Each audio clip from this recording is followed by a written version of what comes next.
Dhaggeeffattoota keenya kabajamoo kun hordofaa jirta Oromiyaa Dijiitaal Miidiyaa. Oromiyaa Dijiitaal Miidiyaan keessummaa qabna. Keessummaan keenya guyyaa hadhaa barreessaa waloo dargaggoo Gammachuu Tashiteeti. Gammachuu Tashitee yeroo garaagaratti toora miidiyaa kanarratti akkasumas sooshaal miidiyaas ta'e miidiyoota Oromoon qabdu tokko tokko irratti yeroo garaagaraa dhiyaatee walaloo mi'aayaa bareedaa dhiyeessuun beekama. Nullee Oromiyaa Dijiitaal Miidiyaan illee ibannee mee Gammachuu walaloon isaa akka dammaa mi'aawu kana qabannee isinii dhiyaanna jechuuni adda farda lafaan barbaannee argannee qabannee isinii dhiyaannee jirra. Gammachuu atis waamicha Oromiyaan Dijiitaal Miidiyaan si godhe kabajtee asitti argamuu keetii fi horii bulii deebanii jedha. Anaa dhufuu baga nagaan gara Oromiyaa Dijiitaal Miidiyaa dhufte. Anaa dhufuu baga nagaan eegdanii isinii fi warri hordoftoonni Oromiyaa Dijiitaal Miidiyaa illee baga nagaan eegdan jedha. Isinillee hawaasa kanaan wayqunnam jettanii sagantaa kanarratti hordoftoota keessaniin akka wayqunnamuu asitti waamtanii naaf fedhu keessaniif ulfaadhaa kabajamaa isiniin jedha. Ayee horii bulii.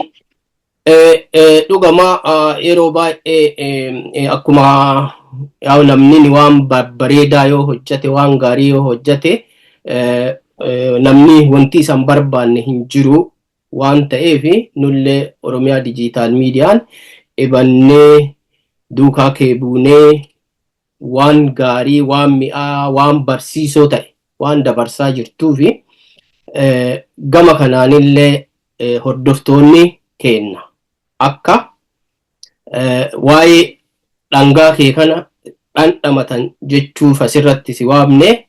Mee Gammachuun akkuma Gammachuu Tashitee waloo yookaan kitaaba barreessitaa walaloo kitaabaas waa hedduu gootee jirta. Miidiyaa irra baay'ee ni jira. Haa ta'u Oromiyaa Dijiitaal Miidiyaa fi keessummaa yeroo jalqabaati. Kanaafuu mee Gammachuun hordoftoota yookaan caqastoota miidiyaa kanaatiif akkamiin wal barattaa mee ofumaa keetiin asiisi barsiisuu irra Gammachuun eenyu eessa dhalatee eessa guddatee amma eessa jira waan jedhu hawaasa si hordofuuf. Ayyee galatooma. Ani Gammachuu Tashitee Jaarraa jedhama. Barreessaa fi walaleessaadha. Kan itti dhaladhee godina Arsii Lixaa aanaa Shaashamanneetti. Yeroo ammaa kana biyya keessa hin jiru, biyya lammaffaa jira. Kanuma. Hayyee ulfaadhu. Dhugama namoonni tokko tokko biyya lammaffaa jira. Biyya jiranii yaa securityfis ta'uu danda'a. Haa ta'u wanti ati harkaa qabduu fi hojiileen kan kee nu waliin jira. Inni guddaan isa kana jechuudha. Mee dhugamaan waa'ee hedduu akka Oromiyaa Dijiitaal Miidiyaatti yookaan akka nam dhuunfaa tokkotti illee hojiilee Gammachuu gama aartiitiin saba Oromootiif akkasumas biyya Itoophiyaa saniif gumaachaa jirta. Mee aartii kana yookaan dhangaa markaa qabdu kana kan hawaasa dhiyeessaa jirtu kanaan akkamitti walitti dhuftanii akkamiin wal argitanii yoomirraa jalqabdee immoo waan kana jalqabuu fi eenyuun bu'uura godhatte? Waan kana jalqabuu fi namni baay'ee ani bu'uura godhadhe jedheeti garana dhufuu fi hordofee faana ebaluu deemee as ga'e jedheeti jedhu jiru. Garuu dalagaa kana keessatti namoota hedduu namoonni ani dinqisiifadhu baay'eetu jiranii. Ijoollummaa kiyyarraa dhaga'aatii kan guddadhe. Garuu ani hojii walaloo hojjedhu kana hojii aartii kana in hojjedha jedhee ijoollummaa irraa itti yaadee waan uumaan naa kenne kanallee na keessa jiraachuu isaa beekee osoo itti hojjetin yeroo dheeraa ture. Akkuma asiin duras miidiyaa biraa irratti jedhee ture, ani hojii ogummaa harkaatiin yeroo dheeraa kan hojjetaa ture. Ijoollummaa kiyyarraallee fedhiin na keessa jiru fedhiisan ture. Karaa kanatti yoo hagamillee hojii aartii kana gurratti natti tolellee ofii kiyyaatti seena jedheeti yeroo dargaggummaatti yookaan yeroo ijoollummaatti yaallee dhugaa dubbatuuf naannoo ani itti dhaladhetti hojiin kun hawaasa keessatti baay'ee gadi fageenyaan hojiileen aadaa qondaalota baay'eetu jira, qondaalota hedduutu jira, hin geeraramaa. Gaafa cidhaa, gaafa sagantaa sirni wayii jiru naannoo keenyatti wal ga'anii gamaa gamana ta'anii qondaalonni yoo waliin geeraran laalaa guddannee wanni kun ammoo waan kana akka ani jaaladhu waan na taasise keessaa tokko. Ergasiin booda ani akka carraa ta'eeti mana hidhaa keessa ture magaalaa Zuwaayitti. Yeroo mana hidhaa keessa turetti dalagaa hin jiru. Mana hidhaa keessatti namni dalagaa hin dalagu. Akkuma beekamu taa'aa ture, yeroo bal'aa qaba ture. Dalagaa waan dhabeef akka of keessa deebi'ee waan kan of dhageeffadhee of keessaa baasu yeroo argadhee yeroo sanitti erguma bilchaadhee nama guddaa ta'eetiin jedhee gara dalagaa kanaa dhufe. Achiin duraan hojii ogummaa, hojii farniicheraa, hojii ogummaa mukaaf sibiilaati. Yeroo dheeraa hojjedhaas ittiin jiraataas ture. Hojii san dhaabee jennaan rabbillee nama hin dagatu mala kanan naa jijjiire afaan na buuse na fakkaata. Hayyee duri warra keenya nama duri dhugaadha naannoo nuti dhalannee baanetti yaa'u namni duri geeraruu fi dhadhoola deema. Dhadhoola kana deemtee waa jeeftee abbaan mirgaa gaafa taate namni hundillee hin geeraru asumaanii qondaalatu geerara.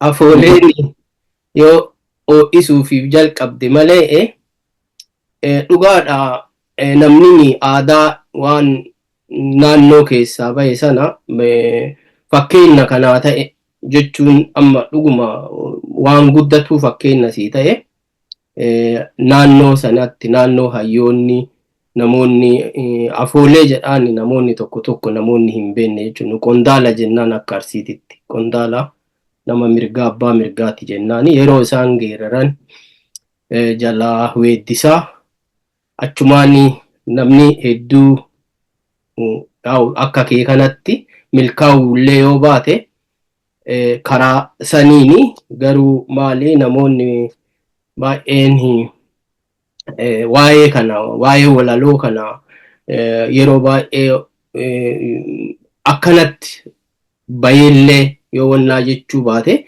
duri hin yaalama garuu kunini dhugaa anini walaloo qofa jedhee hin ibsu walaloowwan kan kee yeroo dheeraatiif hordofaa ture caqasaa ture baay'ee caqasaa maaliifi waan dhama qabaattu achi keessa jira waan oromoo urgaayaa hedduutu achi keessa jira waanuma akka namoota kaawwanii akka walaloo nama walaleessitoota kaawwanii akkuma qubeen dhumaa mana rukutu jennu sana haa rukutuu qofuuf waa waleeleeffame tokko yookaan barreeffame tokko miti jechuudha. Maaliifi seenaadha, aadaadha, kitaaba, seenaa jireenya ummata Oromooti.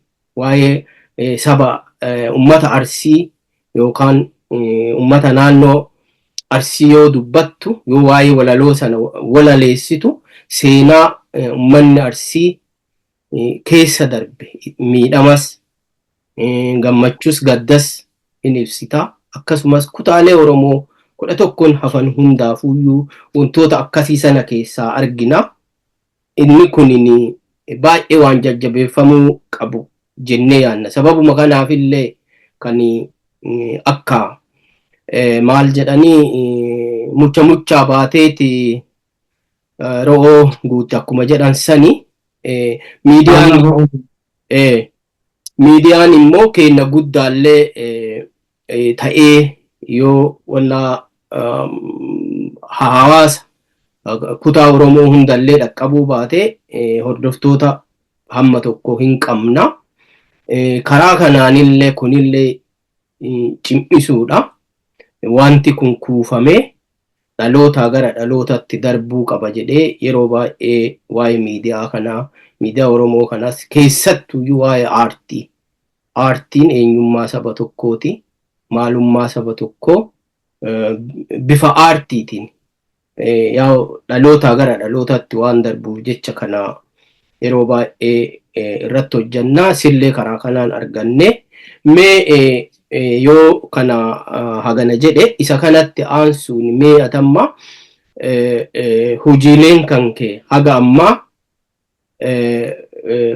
bifa barreeffamaatiinis haa ta'u bifa albaamaatiin hawaasa bira ga'ee jira yoo jiraate amma haga ammaa kanatti hojiilee kanatti milkoofteetta jechuun baafteetuma gabaarra oolchitee yookaan maxxansitee jechuu kiyyaa miti. Fudhatama argatee jira saba Oromoo fi sabaaf sablammoota biyyattii keessatti illee. Mee isa kana maal jettaa? Yoo hanqinna qabaate hanqinni maalii? Waan jedhu asirratti mee nu kaase. Baay'ee galatoomaa. Hojiiwwan adda addaatti hojjedhee hojiiwwan gurguddoo hawaasni sirriitti dhageeffatee waggoota arfan dura hojiiwwan gaggaarii hawaasni dhageeffataa ture. Hawaasnis itti gammadee hojjedhee karaa sooshaal miidiyaatiin darbaa ture. Yeroo sanitti haalli gaarii waan hin turree fi ani eenyummaa kiyya achi irratti bahee yoo beekullee baatan fuula kiyya agarsiisellee yoo ana eenyuun akka ta'e beekuu baatanii maqaan koo hin jira achi irratti. Ani hojiiwwan walaloo hedduu yeroo hojjedhee xumureetiin jedhu barreessee kan dhiyeessee barreessaa fi walaleessaa Gammachuu Tashitee jedhee xumuruun beekan malee Gammachuun eenyuun akka ta'e namni hedduun fiizikaalii nan beeku. Hojiiwwan haga ammaa hojjedhe keessatti ati hin duune, jabaadhu jabaa koo mata dureewwan jechuudha. Ammas ni dandeessaa, sammuu gaadi'amee, dhugaa barri dhoksee, jirtuu, jira. Hojiiwwan kunniin hojiiwwan hawaasa biratti sirriitti hawaasa qaqqabanii dhageeffatamanii karaa miidiyaa OMN'tiin yeroo san biyya keessa taa'ee sagalee waraabaa gara miidiyaatti yoo isaaniif ergu isaan ammoo waan yaadicha ani irratti hojjedhe saniin wal qabatu irratti editingii isaa viidiyoon fi waan garagaraatiin hojjetaa hawaasa dhiyeessaa turanii yeroo sanitti akka gaariitti vaariyaal ta'ee namoota bira ga'ee karaa peejii OMN'tiin, karaa yuutuubiitiin, karaa saatalaayitii TV isaaniitiin sirriitti hojiiwwan laalamaa turan hojiiwwan amma maqaa isinii dha'ee. Saniin alattis hojiiwwan hedduu hojjedheeraa garuu hojiiwwan sirriitti dhageeffataman hojii kanniini akkuma isin na gaafattani hojii hojjedhetti milkoofteetta gaafii jedhuu fi dhugaa dubbachuu fi milkaa'eera. Rabbiin galanni haa gahu milkaa'eera jedhee amanaa. Maaliif milkaa'inni jalqabaa namni waan yaade hojjechuudha. Waan yaade san waan karoorfate san yoo bakkaan ga'e milkaa'inni duraa isaa Milkaa'inni lammaffaa ammoo wanni inni yaadee karoora itti baasee hojjetee bakkaan ga'e sun ammoo namoota biratti akkamitti ilaalame waan jedhuufi waan hagaadhaa hojjedhetti dhugaa dubbachuuf waan duubatti jedhamu hin beeku hagaadhaa qeeqni gurra kiyya seenee hin beeku galata malee na jajjabeessuu malee waan gaarii akka hojjetaa natti himuu malee kaan immoo duubatti namni waa jedhu yoo jiraate san irraa quban qabu akka feedbackii na bira ga'anitti hojiiwwan hojjedhe haga ammaatti hojiiwwan babbareeda kanneen sooshaal miidiyaa irra jiran illee koomentii isaanillee karaa miidiyaa sanii darbaa turan illee viyuu gaarii qaban ture waan gaarii irraa dhagaa ture anas na jajjabeessee wanni achirraa yaadni hawaasa irraa dhufe sun anas na jajjabeessee akka taanuma caalaa daran hojii gaggaarii hojjedhu na taasisee hojiiwwan agam hojjette ka jedhuu fi yeroo darbee baruma 2023 keessa kitaaba barruu baraa jedhu kitaaba kuusaa walaloo tokko barreessee maxxansiisee magaalaa amma jiru kana keessatti eebbisiisee ture. Dabalataan immoo yeroo ji'a jaha Fincaalee keessatti immoo albama CD albama walaloowwan 13 of keessaa qabu mata duree garagaraa of keessaa qabu ji'a jaha kitaaba eebbisiisee ji'a jaha yeroo Fincaalee keessatti hojjedhee karaa sooshaal miidiyaa TikTokiitiin hawaasni irratti affeeramee namoonni hedduun irratti waan san irratti hirmaatanii waan san milkeessuu irratti akka milkaa'u godhanii isaan keessaa isinillee nama tokko Oromoo bal'aa biraan eebbisiisee ga'eera. Haga ammaatti waan hojjedhetti alhamdulillah rabbiin galanni haa ga'u wanni hamtuun hin jiru sirritti itti milkaa'eera. Milkaa'e jechuun immoo milkaa'e jedhee bakka dhaabbadhu hin jiru waan haga ammaa hojjedhetti jechuu kiyya malee kun anaaf jalqaba kooti itti deemu jira hojii baay'ee hojjechuu jira ammas yeroo kiyya guutuu isaaf kennee dalagu jira ammallee waa baay'ee hojjedha jedhee yaada. Ya, aye ulfaadhoo dhugaa maali milkaa'uun anillee wanti milkoofteetta jedhee wanti si gaafadheefi milkaa'inni guddaan namoonni maallaqa irraa argatu miti. Namoonni yoo milkoofteetta jettee ati nama tokko gaafattu duroomteetta waa argatteetta waa qabdaa waa gurgurattee waa akkasiisanii itti dafa hiikkatuu dandeenya maaliif waan qabeenyaan namoonni madaaluuf jechuudha. Ani isaa miti kasi gaafadhee dhugama namoonni waa'ee namaa tokko waa ati qabattee hawaasattiin gadi baate kana hawaasni sirraa fudhatee jira harka banee sirraa akka fudhatee jiru guutumaan guututti quba qaba warra ragaasan keessaa jira jechuudha. Kanaaf milkaa'inni immoo namaa kan wanti inni irraa dhufu waan gaarii hojjetu fi wanta hojjetu san amala naamusa waan naamusa qabuun achi keessatti wantoonni osoo kutaa Oromoo yookaan saba isaa ta'u nama tokkos tuqa taate fudhataman qabu jechuudha. Disipiliinii waan ta'e bifa aartii bareedaa ta'een bifa midhaagaa ta'een waan gaarii waan sabaa hojjettee fi sabni si fudhate jedhee waan kana sirraa fudhate jedheetti yaada. Haa ta'u yeroo baay'ee hanqina qabna. Hanqinni kenna tariitii hanqina miidiyaas ta'uu danda'a. Waa'ee sooshaal miidiyaa kana irrattis namoonni karaa ittiin maallaqa argatan karaa amma yuutuubis karaa garagaraatiin kan kee kana si dhaadhessuu irra kan keessan si jajjabeessanii waan ati hojjette hojii kan keessana hawaasa biraan si gayuu dhiisanii yeroo isa sana sirraa muratanii isa san sirra download godhatanii yookaan buufataniiti ofirra kaa'atanii yeroo itti maallaqa nyaatantu jira jechuu yeroo ammaa kanatti. Inni kun maali? Namootni social media kana yookaan miidiyaa kana hojjetan hundi kana godhan jechuu kiyyaa miti. Namoonni naamusa hin qabne hedduun waa'ee akkanaa kan godhan argina.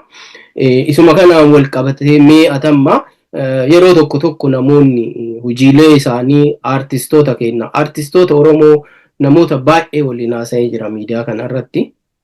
Rakkinni isaan kaasanii rakkina deeggarsaa hawaasni godhuufiiti. Hawaasni maallaqa kadhataniiti miti isaanii. Artistoonni maallaqa kadhatanii osoo hin ta'in hojiilee isaanii sana dhiyeessanii nama biraan ga'uu fi gatii isaa itti dadhaban sani wallaaluu hagam aga ulfaatu.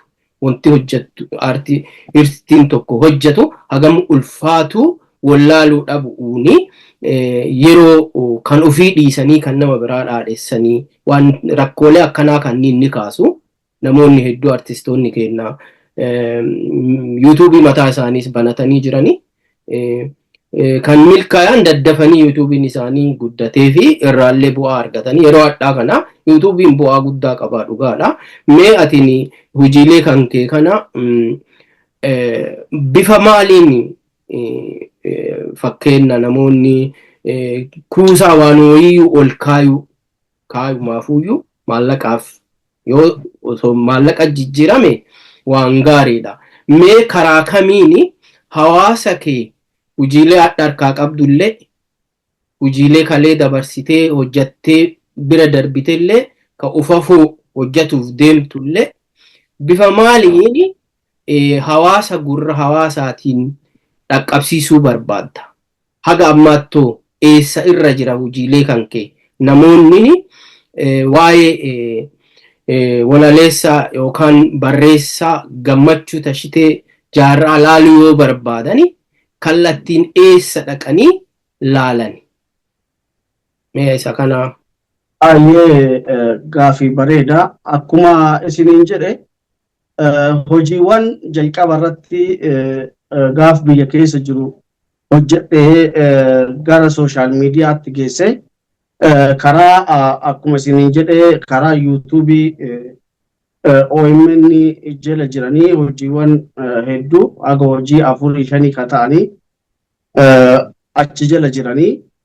Ergasiin booda ammoo anis YouTube xiqqaa tokko banee yoo guddatullee baate YouTubicha irratti wanni social media gubbaa kaayaniitiin jedhanii hin badu achirratti store godhee achirra Gammachuu Tashitee official YouTube jedhu irratti wantoota hojjedhee achirratti maxxanseera.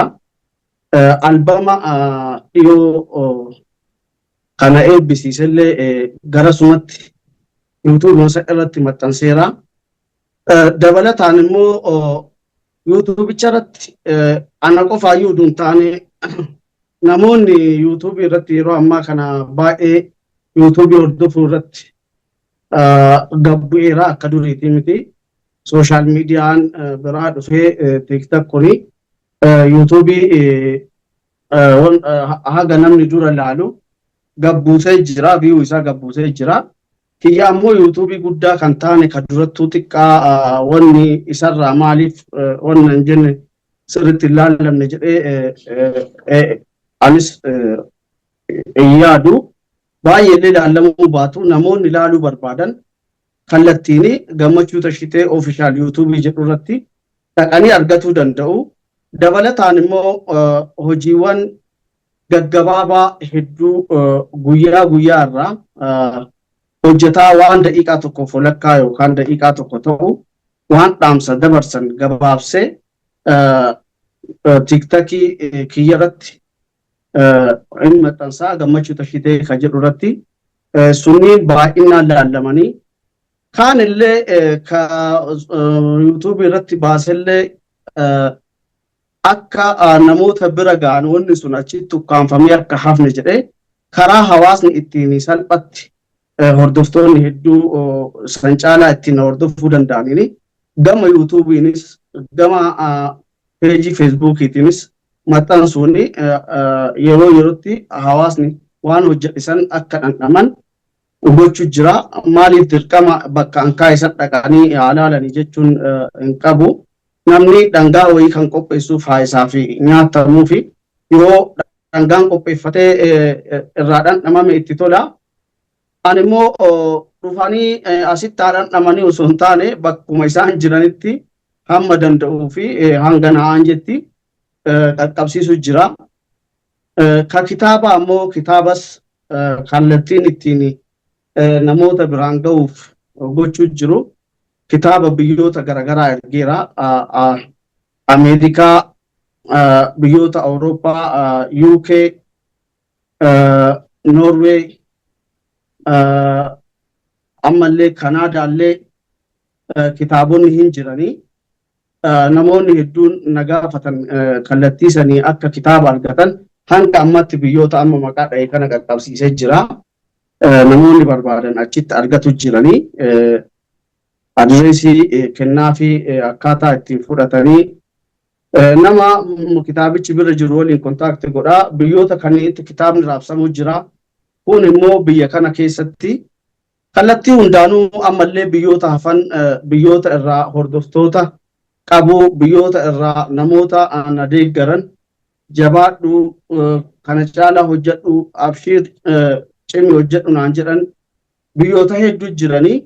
Sanniin hundaa waluma duraa duubaanii yeroo takkaan illee yoo ta'u baate hundaa biraanuu gayuu jira. Haala mijeessaa hunda biraanuu gayuu jira. Haga ammaatti wantoota kanneen hojjedheera. Ammas hojii biraa jalqabee xumurutti deemeera. Albama biraa akkuma isiniin jedhee kitaaba tokkoo fi albama kitaaba barruu baraa jedhuu fi albama nan dubbadha jedhu hojjedhee hawaasa biraan gaheera. Ammas albama lammaffaa hojjedhee gara xumuruutti jira. Maaliif wanni gara albamaa kanatti xiyyeeffadhee albamaan sagaleen hojjechuu fedhee fi hawaasni yeroo baay'ee hawaasni keenya kun aadaa dubbisuu hin qabu. Dubbisuu irratti wanni hunduu hamilee barbaada. Hamilee sanii hedduun isaanii hin qabanii. Lammaffaa ammoo xiqqoo yeroollee namoota tokko tokko yoo biizii godhe ta'uullee danda'anii. Saniif immoo waan biizii isan goone erfoon illee gurra kaa'atanii konkolaataa keessallee taa'anii ammallee akka kitaaba kana poostaa fi waan garaagaraatiin biyyaa biyyatti geggeessuuf dalagaa nama akka dalagaa nutti hin taane karaa dijitaal ta'een salphatti hawaasni ni argata jennee waan yaadneef sagaleen hojjechuutti kitaaba caalaa kitaaba tokko maxxansee ergasiin booda waan san dadhabbii isaatiif bu'aan isaa walitti dhufu. Bu'aan isaa kitaabarraa xiqqaatee guddatee maallaqa argachuu danda'a. Yoo maallaqa argachuun qofti ga'a miti bizinesii fi miti aartiin kan hojjetamu. Ana dura warri turanuu warroonni aartii keessatti waggaa dheeraa turan wanni isaan argatanii jiru. Gaafa garana dhufnullee anillee gara gaafa aartii kanan makamu akka kallattii saniin waa hin eegne beekaatuma itti seene san hunda irra wanni hojjedhe kun nama bira haa ga'u waan jedhu irratti waan xiyyeeffadheef salphatti namoota biraan ga'uu danda'a. Sooshaal miidiyaadhaa dhageeffatuu danda'anii akka kitaaba olii gadi erguu fi ifaajeen qabu yeroo isin fudhatu waan jedhuuf garasi jijjiiree ammallee albama lammaffaa xumurutti jira. Waan gaarii qabadhee dhufaa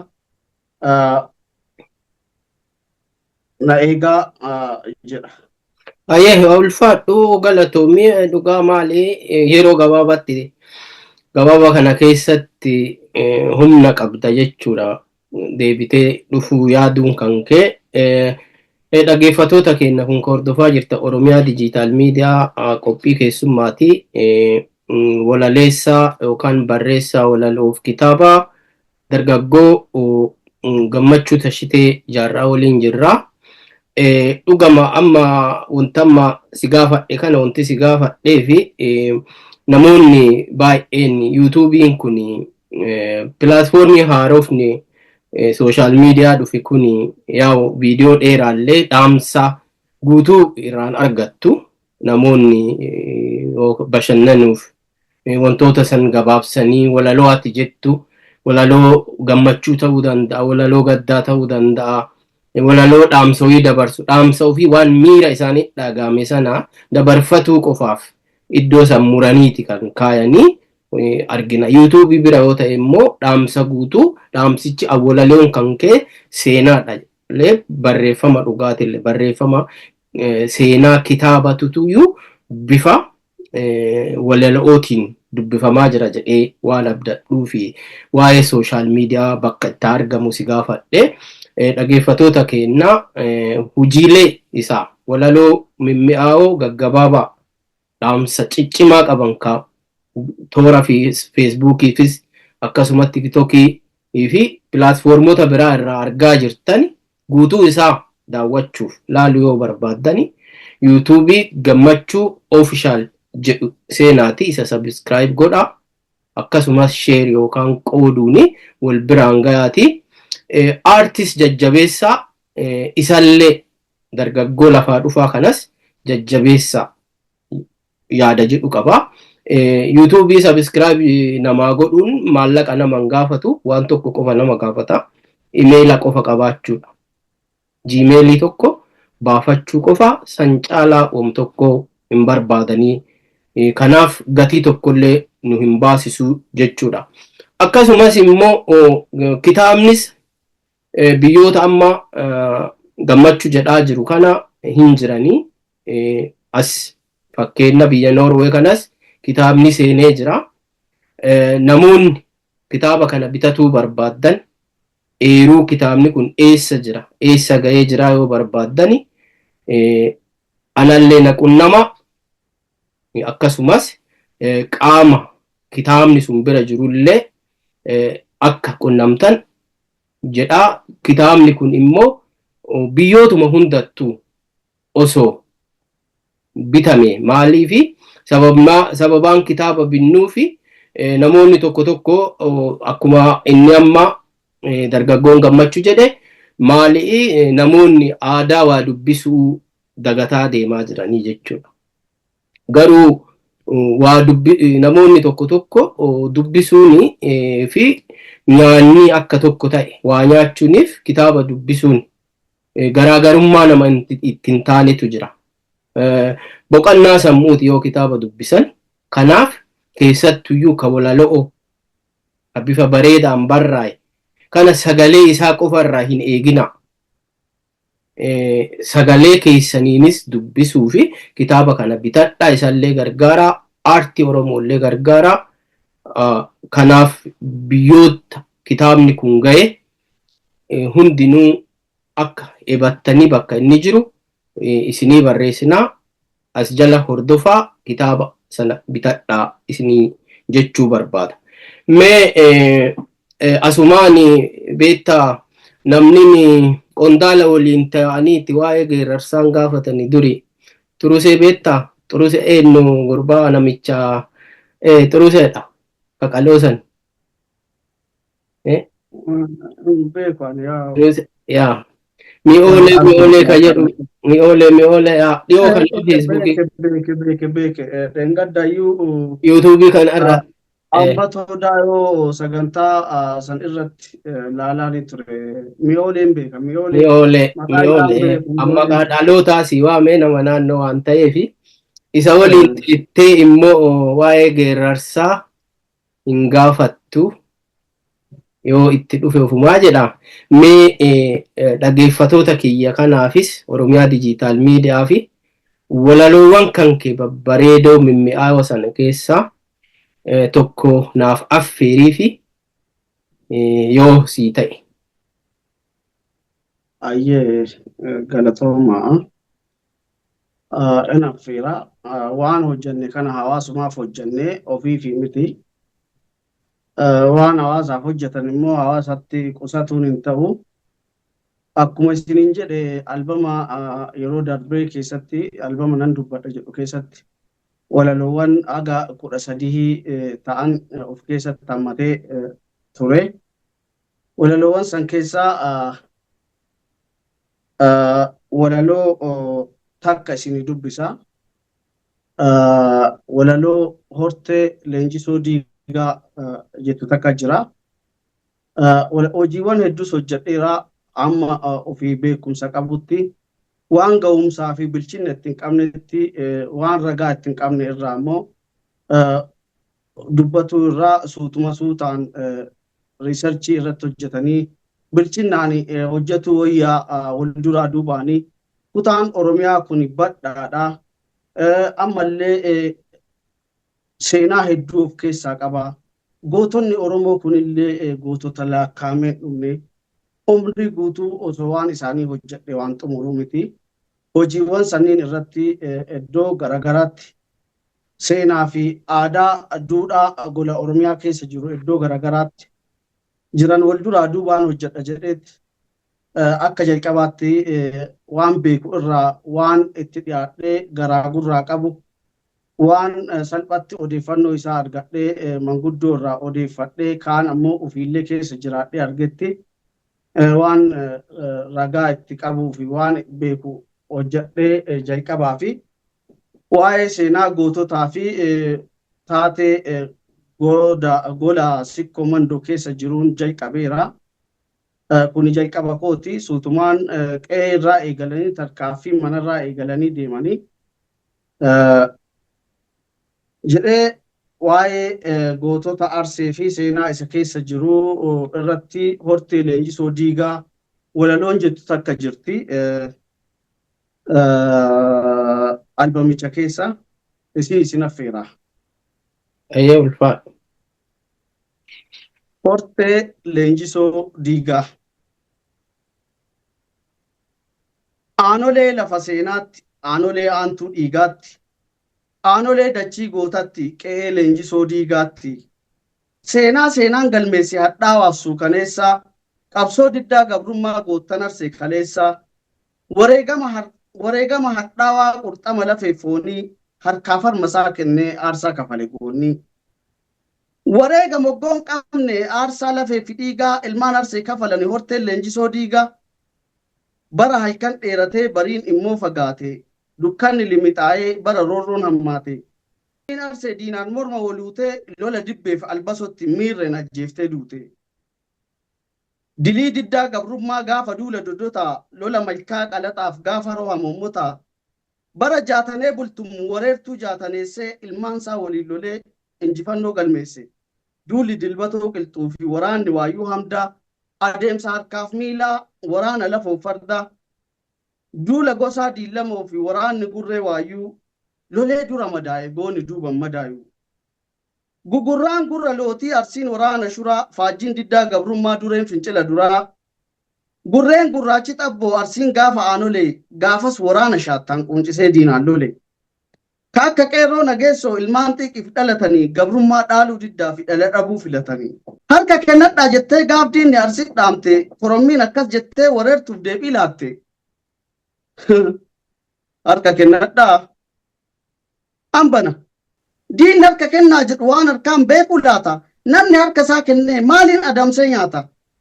Maaliin eboo qabatee diina ofirraa darbata? Maaliin eboo qabatee diina ofirraa darbata? Maaliin wantee qabatee eboo diinaa qolata? Bitaan wantee qabannaa mirgaan eboo darbannaa bor yoo nu gaafatanii maaf harka laanne jenna. Harka kennadhaa.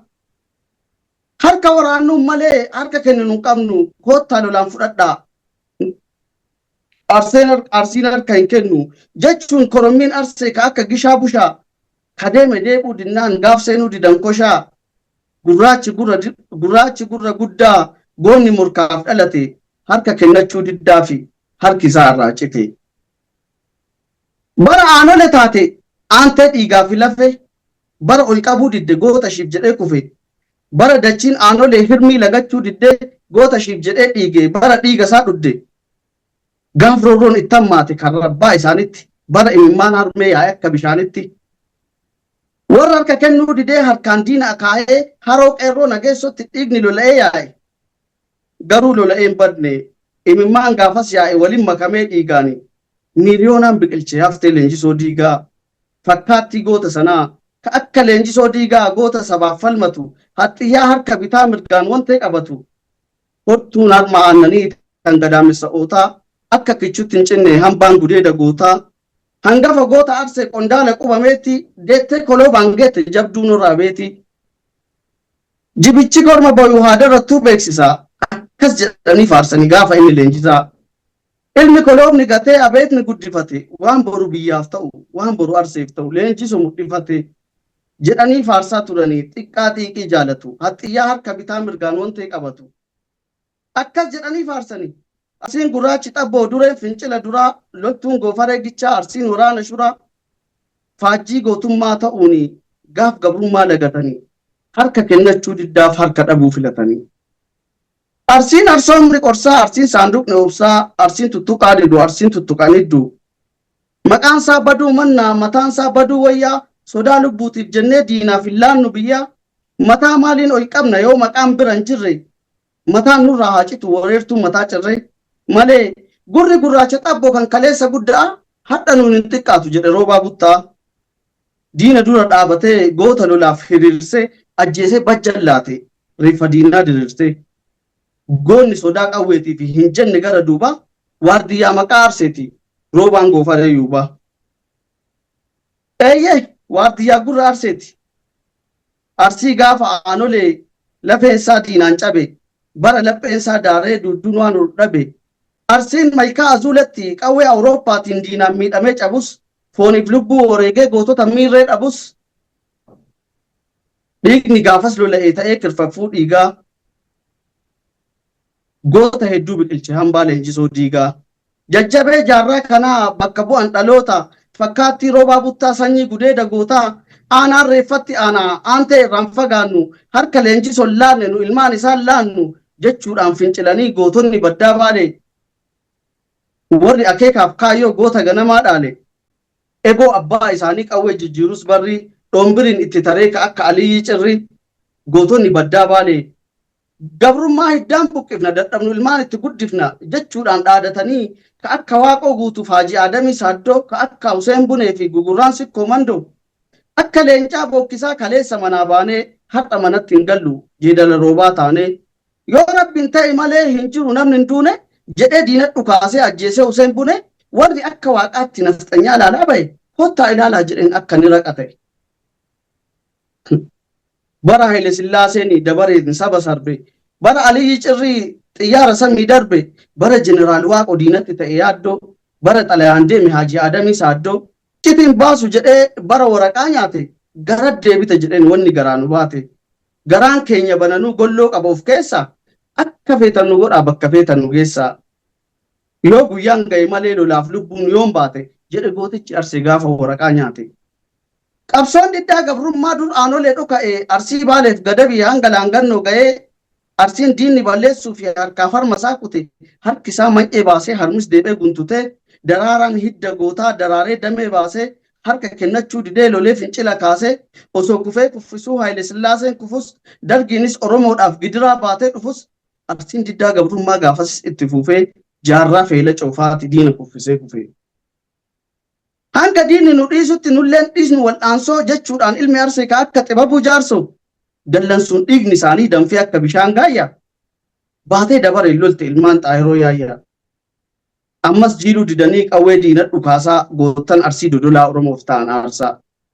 Ka akka Dawaanoo Heebanoo Leenci Baqqalaa dhalche ka akka Abbaa Nashaa beekumsa eeggalche.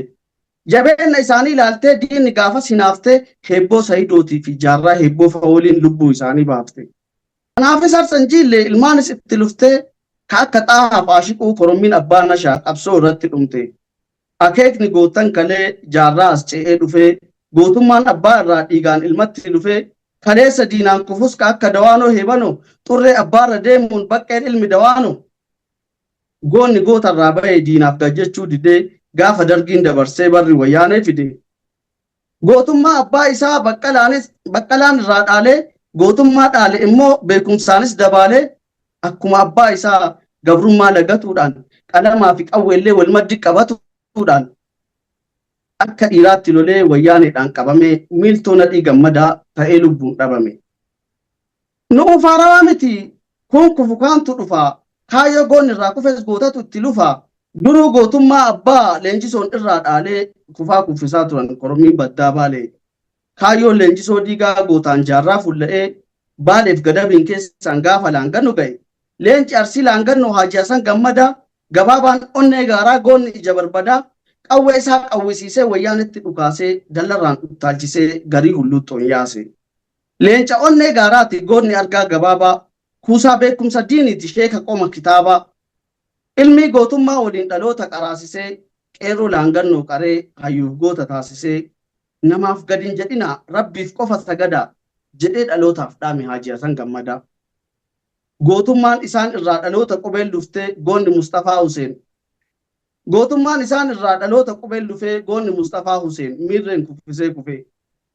Duruu warri laangannoo diinaaf kan harkan laanne nus diinaaf gadin jennu imaanaa jaraa nyaanne jedhanii ilmaan gootaa leencan manni hallayyaa qawwee diinarraa hiikan ilmaan diggaa hammayyaa.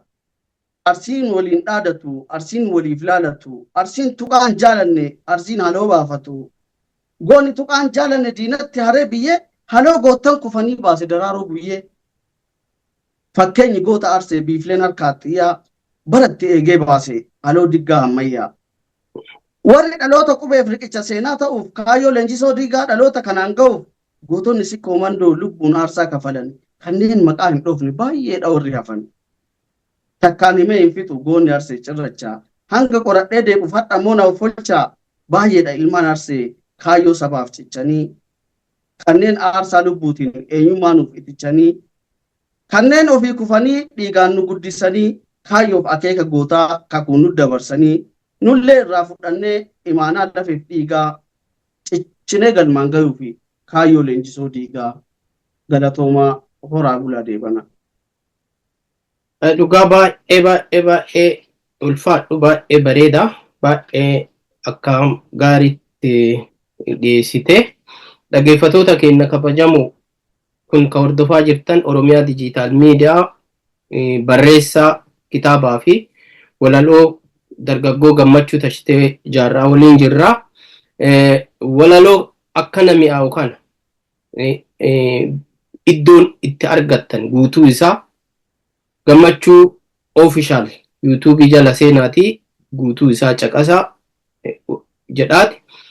Mee dhugaa homaa jechuu barbaadu maaliifi namoonni seenaa beekanii seenaadha. Kalee ilmaan arsee ilmaan leenjisoo diigaa sikkoo mandoo waa malee hin dubbatu namoonni kuni sheekoo miti dhugaadha.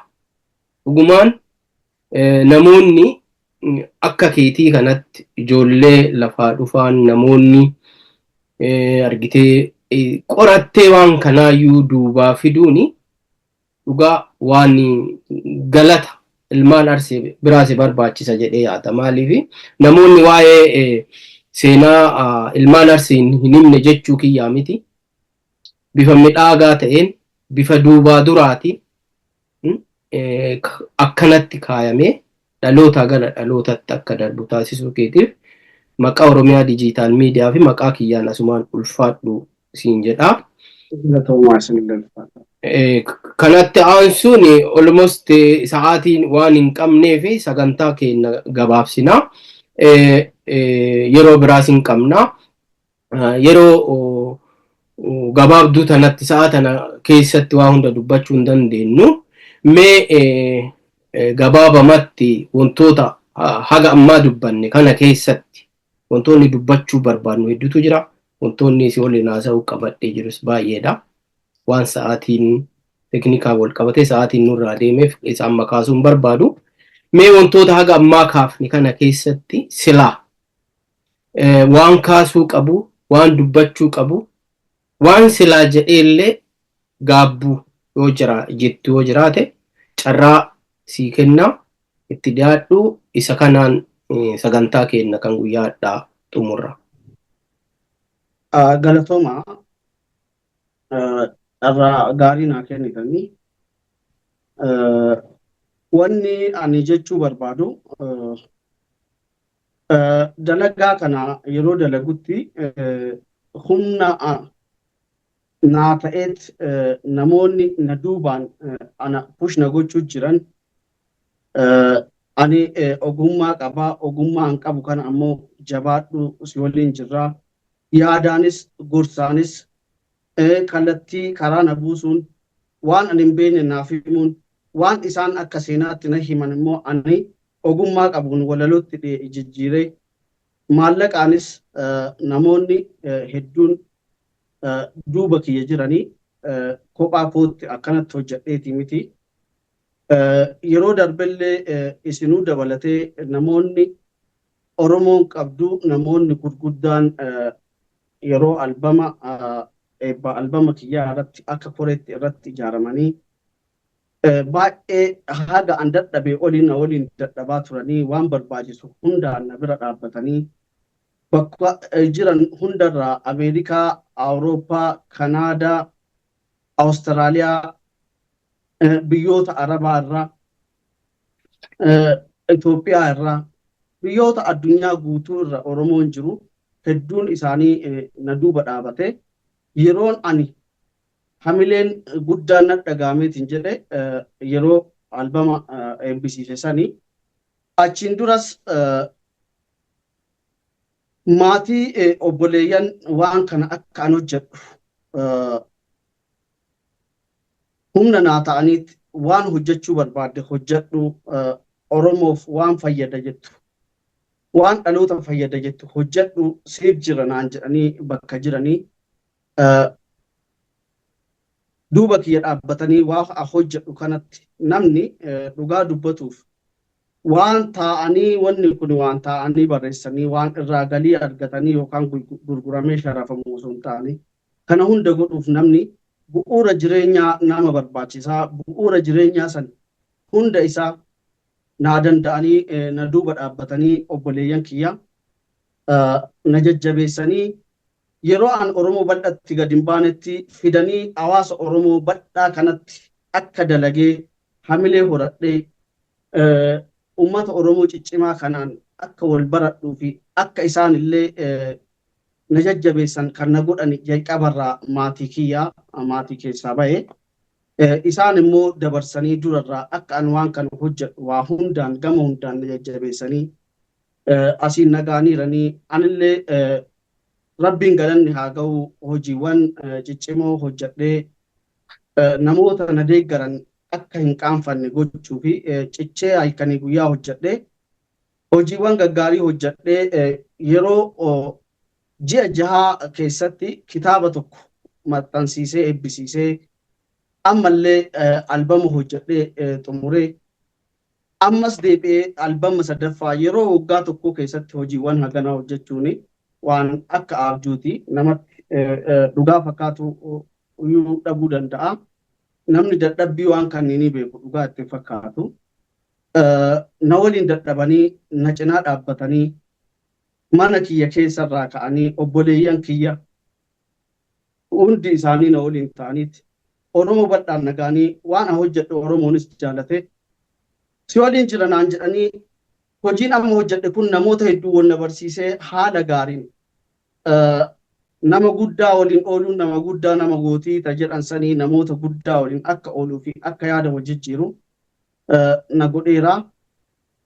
Carraa argadhee hunda isaanii hin galateeffannee keessa kiyyatti garuu galatooffatuu fedha hunda namaa waliin ga'uun hin ulfaata. Namoota dhimma kiyya irratti dhimma eebba albama yeroo darbee irratti na waliin dhaabbattanii na waliin halkanii guyyaa ifaajjan hundi keessanuu galatoomaa ulfaadhaa kabajamaa jazaa keessan rabbiin isin haa kaffalu dagaaginni aartii kanaa isin haa kaffalu anillee waan danda'u isinitti hin qusadhu akkuma isin ufnatti hin qusanne anillee ogummaa kiyya isinitti hin qusadhu jedhee ergasii illee halkanii guyyaa osoo gad hin ciisin hojiiwwan bibbilchaataa hojii babbareedaa isin boonsu na bira dhaabbatuu fi na jajjabeessuu fi duuba kiyyaa beeksisaani maaliin waan san godhuu keessan akka ittiin qaanfanne isin gochuu fi hojii bareeda hojjedhee dhufaaraa duris isinii kana waliin ture duranallee isinumaaf hojjedhee isinuma waliin hawaasa bal'aa biraan gayaa kabajamaa ulfaadhaa naa jiraadhaa jecha isiniif hin qabu dhugaa rabbii isinitti xiqqaata jechuun fedha hawaasa kanaan dhugaa waan jedhuun beeku namoonni biyya ta'anii waan an hojjedhe kana waan an harkaa qabu kan osoo bananii keessa isaa osoo hin argin hagam bilchaata maali osoo hin jenne erga eebbifame booda arganii namoonni hedduun akka waan gaarii hojjedhee fi akka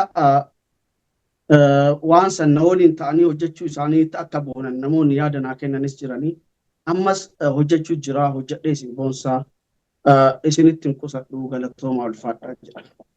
Ayyee ulfaadhu yaada cimaadha dhaggeeffatoota keenya akkuma dhageettanii namoonni hedduu nama duuba namatu jira haa ta'u ammallee aartii keenya duuba haa jiraannu aartiin keenya immoo hin guddanne bifa kamiinuu karaa kamiinuu guddisuu qabnaan dhaamsa keenya asumaanii galatoomii kitaaba kee ergitee na kabajtee iddoo an jirutti kennaa naaf kenniteef kennaa dhalootaa gara dhalootaatti akka ta'u jabeessee kaa ulfaadhu galatoomii jedha.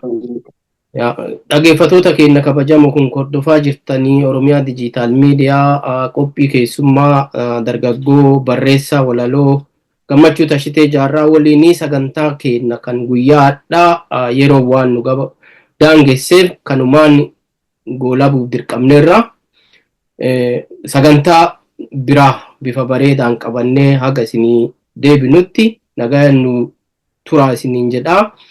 Gammachuu atillee dhugaa yeroo kee aarsaa gootee hojiilee amma hojjetaa jirtu irraa sa'a sana nu qoshorte nu waliin taate dhaamsa cimaa kana dhaggeeffatootaa fi hordoftoota Oromiyaa Dijiitaal Miidiyaaf qooduu keetiif horii bulii deebanii siin jedhaa nagayaan nuun turii siin jedha. Ayyee galatoomaa ulfaadhaa isinillee nagaan naa turaa kabajamaa isiniin jedha. Ayyee.